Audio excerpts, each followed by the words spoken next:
Bonjour mesdames, messieurs. J'espère que vous avez passé une bonne nuit. La journée va être dense et beaucoup plus terrain aujourd'hui. Donc sans doute à toutes les familles et les professionnels du médico-social ici présents, ça devrait en tous les cas vous avoir un impact et avoir du retentissement sur votre quotidien.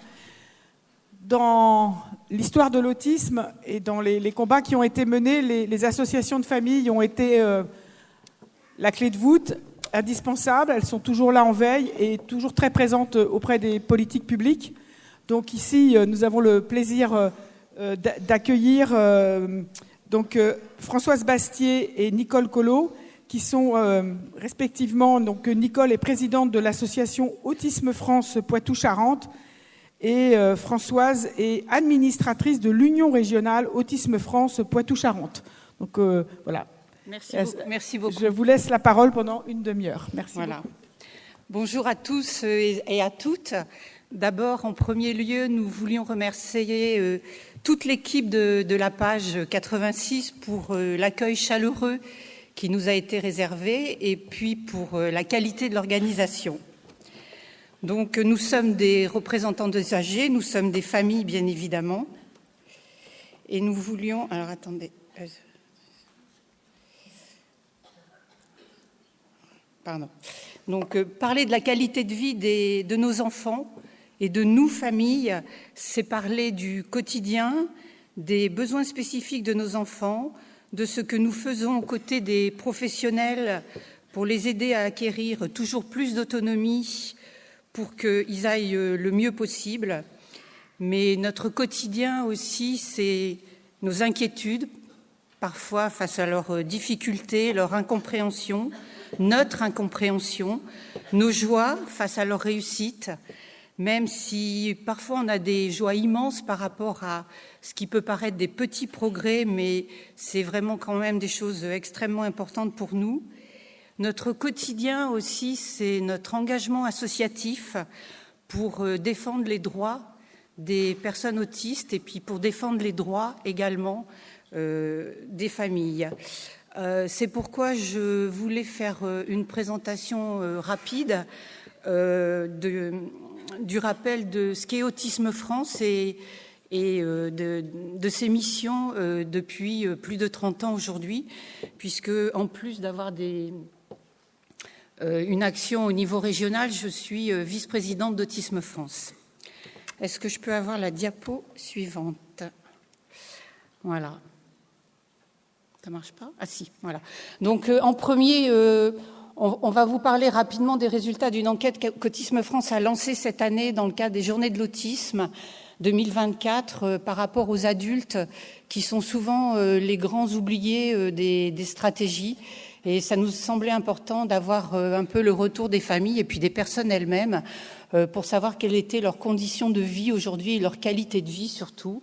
Et puis Nicole fera une présentation, bien évidemment, sur ce que pour nous, les critères d'une qualité de vie, quel que soit l'âge de la personne, quelles que soient ses difficultés vues par les associations.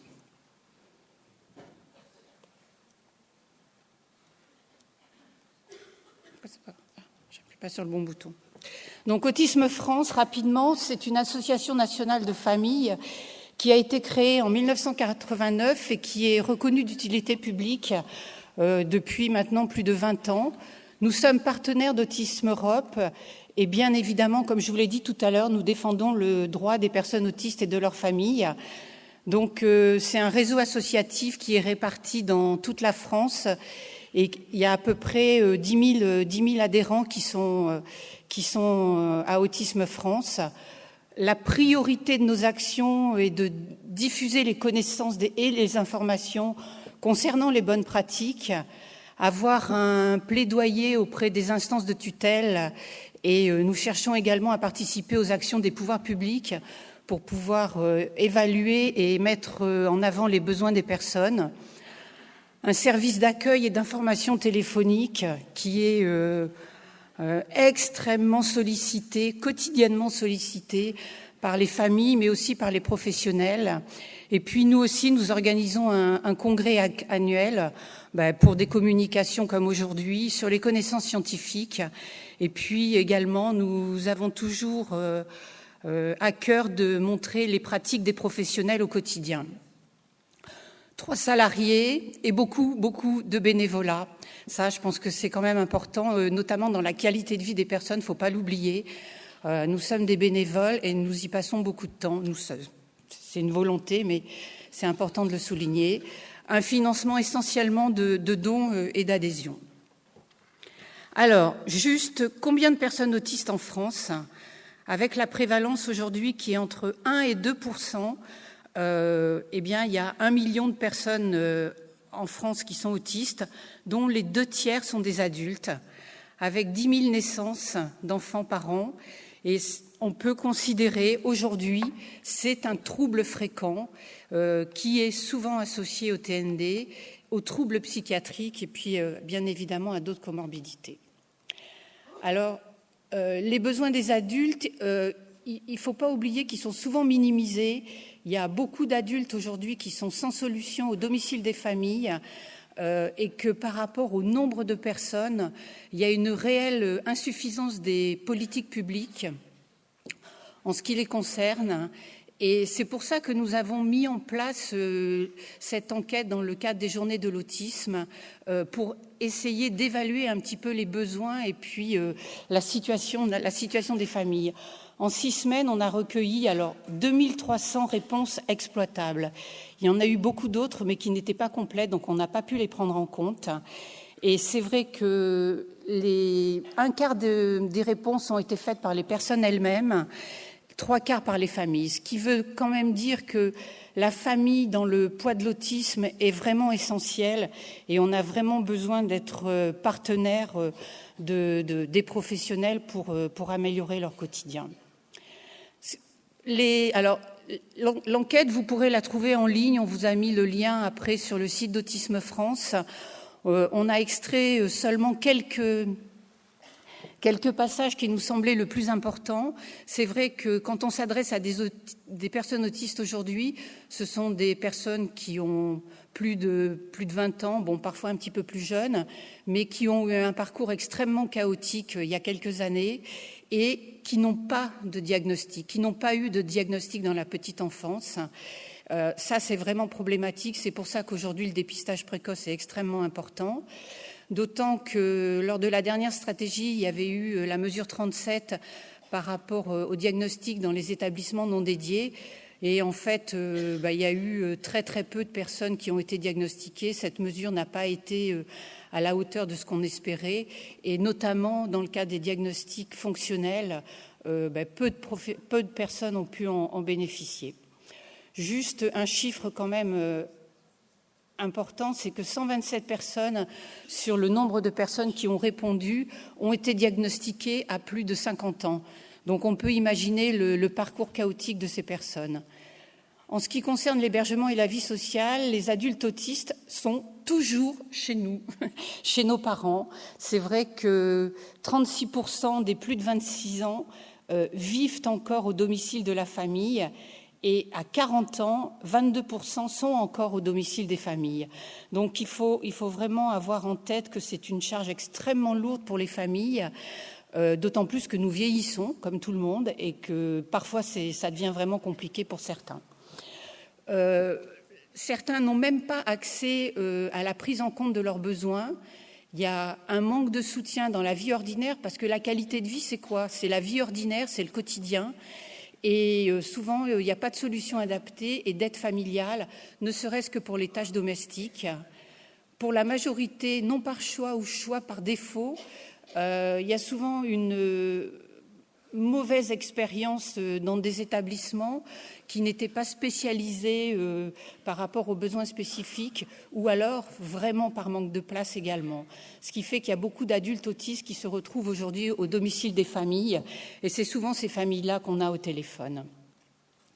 Les projets d'habitat inclusif qui répondent à certaines personnes autistes sont peu financées, pas suffisamment financées aujourd'hui, et elles tardent à se développer. C'est ce qui ressort dans cette enquête. Et puis, bien évidemment, mais ça, c'est pas un scoop, des difficultés d'accès au travail et à la vie sociale. Beaucoup de personnes TSA sont à la recherche d'un emploi, trouvent des stages, mais il n'y a pas de finalité par rapport à un emploi stable. Pour les adultes qui vivent dans les masses et dans les femmes, il y a très peu d'accès à une prise en compte des besoins, à part pour les établissements qui sont quand même très spécialisés. Et c'est vrai que nous, dans notre région, nous sommes quand même une des régions où la prise en charge est quand même qualitative pour certains établissements. Le besoin d'accompagnement, une centaine de parents ayant des enfants adultes ont des besoins d'accompagnement intensifs. Intensif, c'est-à-dire 24 heures sur 24.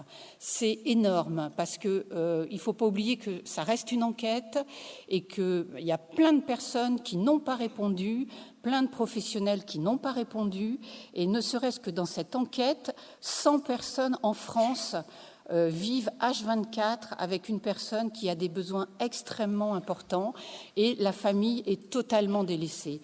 Donc nous, on fait remonter régulièrement ces situations dans les ministères, mais comme il n'y a pas de solution, il y a très peu de création, c'est vraiment, c'est très problématique et ça engendre beaucoup de maltraitance, même parfois au domicile des familles, sans le vouloir.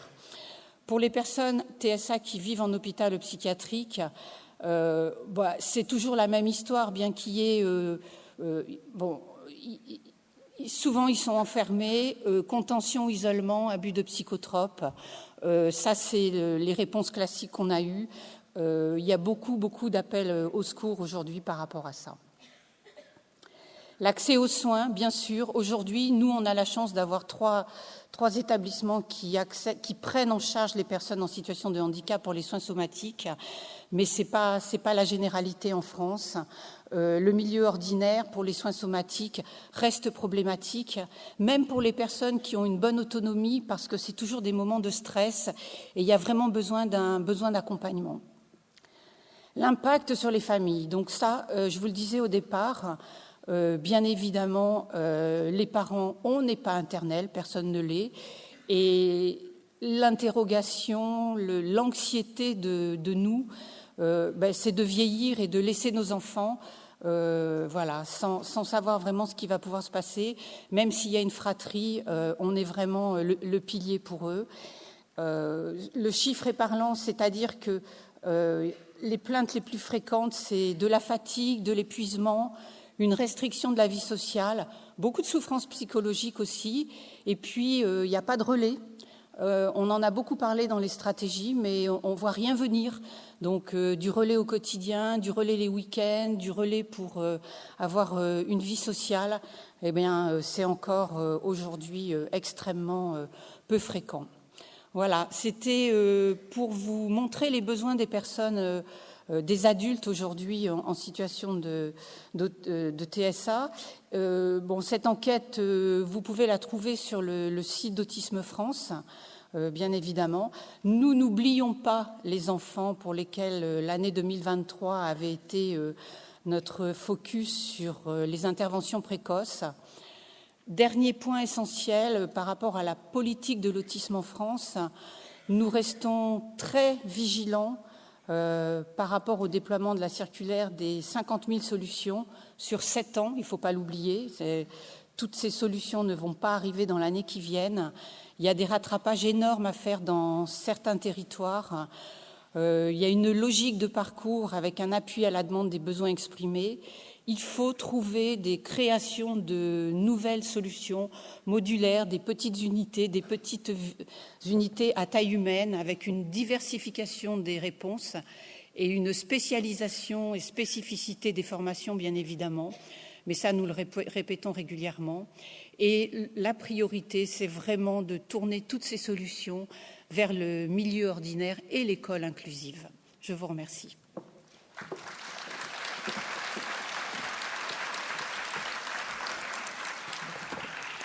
Bonjour. Alors, je vais reprendre la parole pour vous parler des critères de qualité de vie à tous les âges de la vie. Alors, Françoise vous l'a bien montré, vous avez vu au cours de ces quelques minutes les difficultés que l'on a mis en exergue que rencontrent les adultes autistes avec TSA. Alors, de cette réalité, on va aller vers nos aspirations et ce que nous souhaiterions.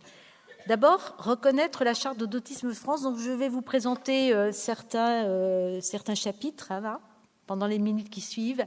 L'application des bonnes pratiques de l'HAS sont, à notre sens, les facteurs clés pour pouvoir réussir une vie qualitative pour nos enfants et nos adultes.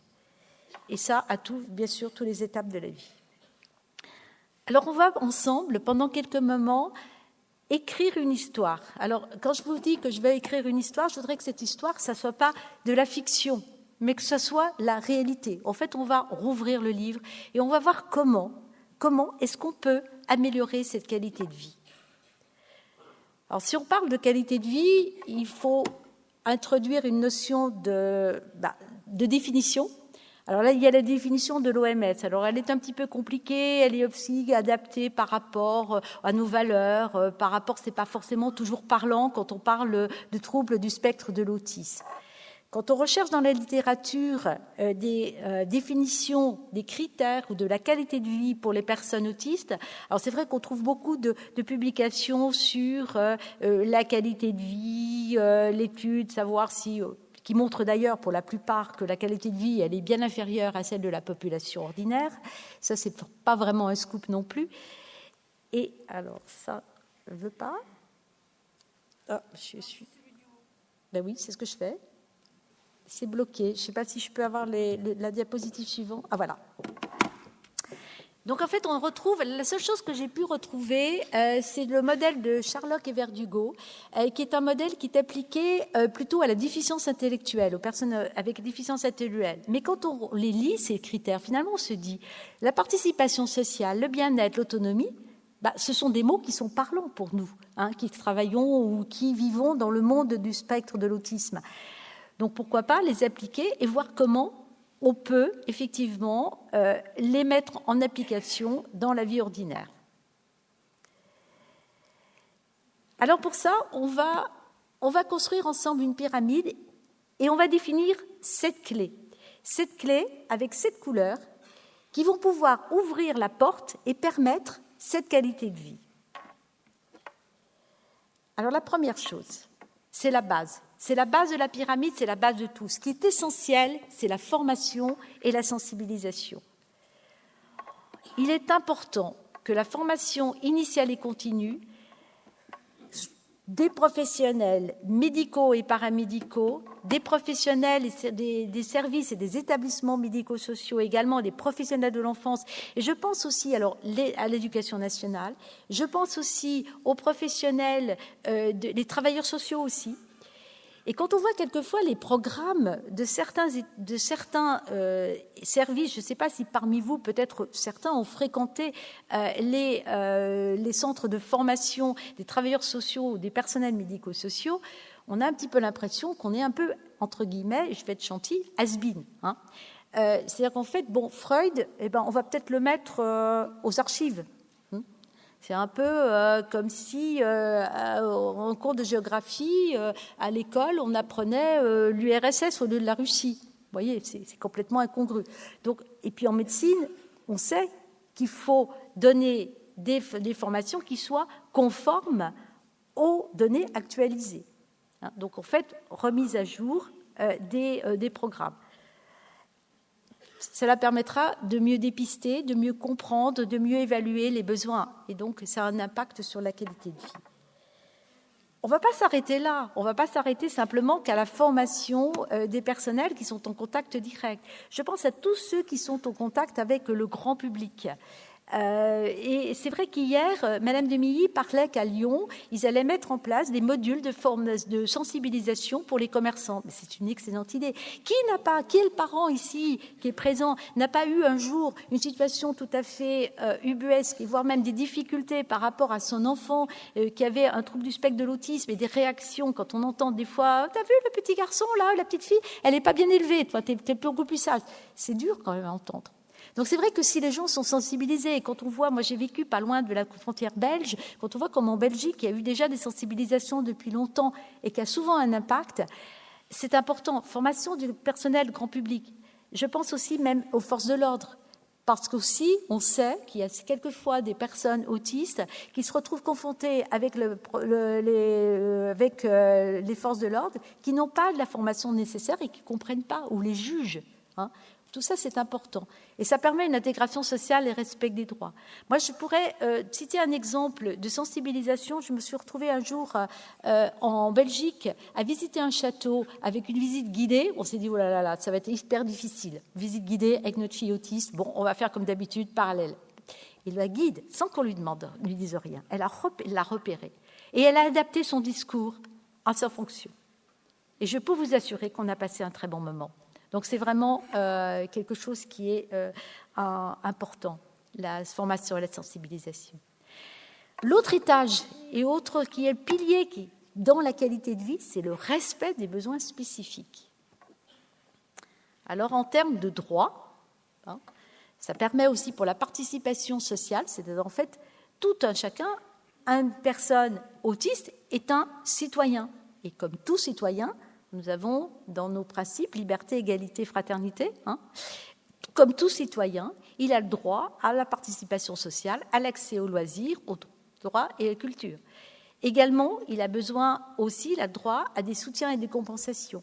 On a très souvent, et je n'ai pas parlé dans la formation et sensibilisation aussi du personnel de la MDPH, mais j'aurais pu le dire aussi, parce qu'il faut que les personnes comprennent que ce n'est pas parce qu'un adulte, par exemple, à un haut niveau intellectuel, qu'il est capable forcément de pouvoir vivre chez lui, de faire le ménage, de faire le repas, d'aller aux courses, et qu'il a besoin d'aide. Alors c'est vrai qu'il y a eu une réforme de la PCH qui permet cet accès, et il faut qu'on puisse comprendre et qu'ils aient ce soutien, cette compensation qui leur permet de bien vivre dans la société et d'être inclus. Alors en plus, quand on regarde la législation, quand on voit la loi de 2005, eh bien finalement, à la limite, je pourrais conclure en disant, vous voyez, l'article L246.1, eh bien il y a tout qui est dit. Donc en fait, on respecte le droit, simplement. Compte tenu des besoins, des difficultés, tout le monde doit être pris en charge. Donc, à la limite, là, ça résume tous nos droits. Donc, on ne demande pas la lune. Alors, 2005, en plus, ça fait quand même 19 ans, donc ce n'est pas d'hier. L'accès aux soins somatiques. Et Françoise l'a bien montré, que, comme quoi il y avait des plaintes quant au problème d'accès aux soins. Est-ce qu'il est normal, à l'heure actuelle, avec les progrès de la science, que les personnes autistes aient une espérance de vie inférieure aux autres? Est-ce qu'il est normal que quand on arrive dans un service d'urgence, on dit « Ah, mais non, je suis désolée, mais moi, je ne peux pas. » Ou alors vous allez à l'hôpital psychiatrique. Voilà. Donc ça, c'est quelque chose. Alors, c'est vrai, ici, dans la région, et puis dans d'autres régions, il y a des choses qui se développent. Je ne suis pas là pour dire que tout est pas bien. Il y a des choses qui sont mises en place. Et ça, c'est important. L'accès aux soins psychiatriques, parce qu'on l'a vu, on l'a entendu également hier, il y a souvent des comorbidités psychiatriques qui peuvent être associées à l'autisme, notamment des syndromes dépressifs, des anxiétés, donc ils doivent aussi avoir accès à ce soin. Mais alors attendez, je ne suis pas là pour vous dire qu'il faut les mettre en hôpital psychiatrique, attention, en évitant les hospitalisations de longue durée souvent inadaptées, là non. L'abus des psychotropes, alors tous les gens qui peuvent me connaître sachent que je suis vraiment, je défends, je suis vraiment contre l'abus des psychotropes. Quand on voit des ordonnances immenses avec 3 neuroleptiques, non, ça c'est pas ça. C'est vraiment pour qu'il y ait le bien-être physique et qu'il y ait un traitement adapté à l'état. La qualité des services. Alors, c'est très important que mise en place. Alors, on parlait des recommandations de bonnes pratiques qui soient prises en compte, et certification Capandéo. D'ailleurs, M. Pau a dit hier qu'effectivement, et ça, je le salue parce que j'étais très contente d'entendre, que pour financer les établissements, eh bien, ces critères seraient pris en compte. Donc, en fait, on va, pourquoi pas, plutôt faire bénéficier aux établissements qui mettent en application les bonnes pratiques et qui ont été certifiés Capandéo, auront peut-être, pourquoi pas, des financements. Donc ça permettra, la qualité des services, ça permet le bien-être physique, le développement personnel, la participation sociale. Alors, si on revient aux recommandations de bonne pratique, donc je ne veux pas vous lire la loi, mais c'est prévu. C'est-à-dire qu'en fait, maintenant, c'est devenu opposable. Ça veut dire que ces recommandations, opposables, c'est un critère quand même supérieur. C'est-à-dire qu'en fait, c'est important. Également, dans la qualité des services, il y a tout ce qui est la lutte contre la maltraitance et également, il y a eu plusieurs décrets, plusieurs lois qui ont introduit, alors c'est vrai que c'est suite à des scandales, c'est vrai qu'en France, il faut qu'il y ait des scandales pour que les choses évoluent, mais bon, après tout, prenons ces progrès et prenons-le de façon positive. Alors maintenant, je vais en venir peut-être au cœur du sujet, enfin vraiment au cœur des actions auprès des personnes autistes. Alors, d'abord, le diagnostic. Alors, c'est vrai qu'on en a parlé très souvent, le repérage des signes, et c'est vrai que dans la nouvelle stratégie TND, il y a le développement du repérage des signes le plus précoce possible. Tout ça doit être fait en partenariat avec les familles. Enfin, des fois, on imagine... Vous savez que même maintenant, quelquefois, on entend qu'il y a des parents qui se entendent de dire « Ah, votre fille, elle a des problèmes, mais vous l'avez allaitée pendant 3 ans, alors peut-être que c'est dû à ça. » Ou alors « Oh, écoutez, vous allez voir, il faut attendre. Hein. » Bon, ça, c'est des choses qui sont vraiment... Bon, je vais aller très vite. Donc, en fait, pourquoi pas une consultation longue et donc qui doit être introduite pour qu'un médecin généraliste ou un pédiatre ait plus de temps que pour traiter une simple rhinopharyngite. Les diagnostics différentiels, les comorbidités, enfin, toutes ces choses-là ont été quand même déjà vues et bien détaillées. Avec l'évaluation fonctionnelle qui nous paraît important pour pouvoir juger et pour après les interventions, dans toutes ces dimensions. Élargir avec des équipes pluridisciplinaires, parce qu'en fait, il y a le problème du délai, il y a le problème aussi de la proximité, et pourquoi pas des équipes mobiles pluridisciplinaires. Donc, les interventions doivent être précoces, souples, et dans tous les niveaux de la vie. Ça, c'est important, conforme aux recommandations. Et tout au long de la vie. On ne traite pas à l'âge adulte, mais ils ont le droit à la même type d'intervention, avec la même qualité que l'enfant. D'autant plus que nos adultes ont été des enfants qui n'ont pas toujours eu les interventions adéquates. Donc, il faut continuer. Et 0 personne sans solution. Donc, en fait, les interventions spécifiques aussi pour la communication et la communication alternative à améliorer, ce qui est quand même le b.a.-ba. Il faut effectivement donner une mode de communication pour améliorer la qualité de vie. C'est presque une évidence. Donc, en fait, voilà les interventions. Donc, en ce qui concerne la scolarisation, l'éducation et la formation professionnelle, donc, priorité à l'école ordinaire, des dispositifs adaptés, qui soient les UMA, les UR, les DAR, voilà. On a parlé, effectivement, Étienne Pau a parlé hier des DAR qui vont être développés, c'est une bonne chose. Et même si l'enfant a des besoins spécifiques et doit avoir la scolarisation en IME, mais mon Dieu, qu'il ait exactement les mêmes critères avec le même nombre d'enseignants, avec des nombres d'enseignants adéquats et qu'il n'ait pas qu'une demi-journée de scolarisation. Il faut leur donner tous les moyens. Ça, c'est important pour un développement personnel. Également, continuer autour des études des écoles supérieures et des formations professionnelles également, les études supérieures, les aménagements professionnels. Je sais que ça existe, qu'il y a des choses qui existent, que c'est bien. Penser à la transition en l'enfance et l'adolescent, en le préparant donc à l'âge adulte avec des stages, et trouver une solution adaptée. Amendement Creton, effectivement, dans la stratégie, on parle des amendements Creton et dans les 50 000 solutions. Enfin, passer de l'enfance à l'âge adulte, c'est important aussi, l'adulte, le grand oublié souvent. Donc, le choix de vie qui soit adapté, dans des petites unités, pas fermé, qui garde son cadre de vie toute sa vie, qui sont le maintien du lien avec la famille et l'extérieur. Et chaque fois, moi, je pense qu'il y a une chose qu'on peut se poser chaque fois. C'est moi, est-ce que je vivrais là où il vit ? Et ça, c'est important de se poser cette question-là. Parce que quelquefois, on dirait « Ah bon, non, alors moi, je ne tiendrai pas 3 heures. » Donc, voilà. Moi, je pense que c'est quelque chose qui est important avec la proximité. Pour son bien-être psychologique, son autonomie, l'inclusion, tout ça, il faut y penser.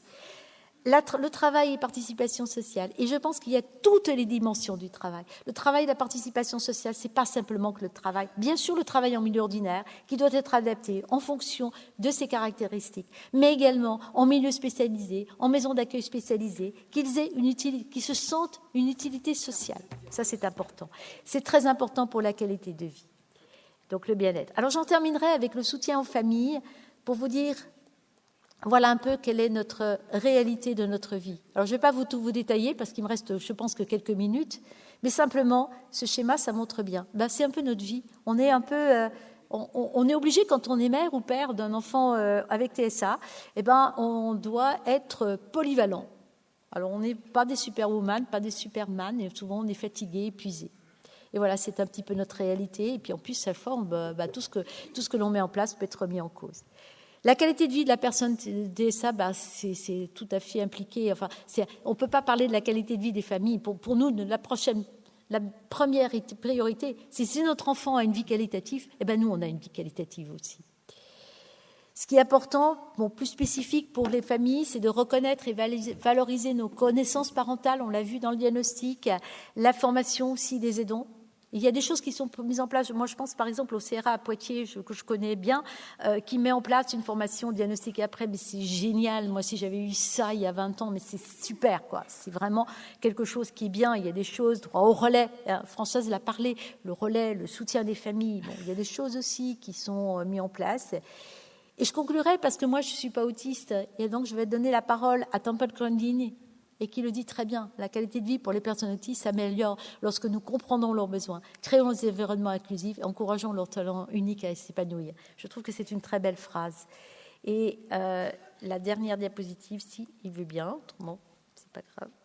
Bon, voilà. Donc les facteurs de vie, donc maintenant on a vu que c'est peut-être une réalité. Et je tiens à vous remercier. Et puis, une petite part publicité. Nous avons le congrès d'Autisme France qui est organisé à Lille le 16 novembre 2024. Donc, vous êtes tous invités à y participer. Je vous remercie beaucoup pour votre attention. Je vous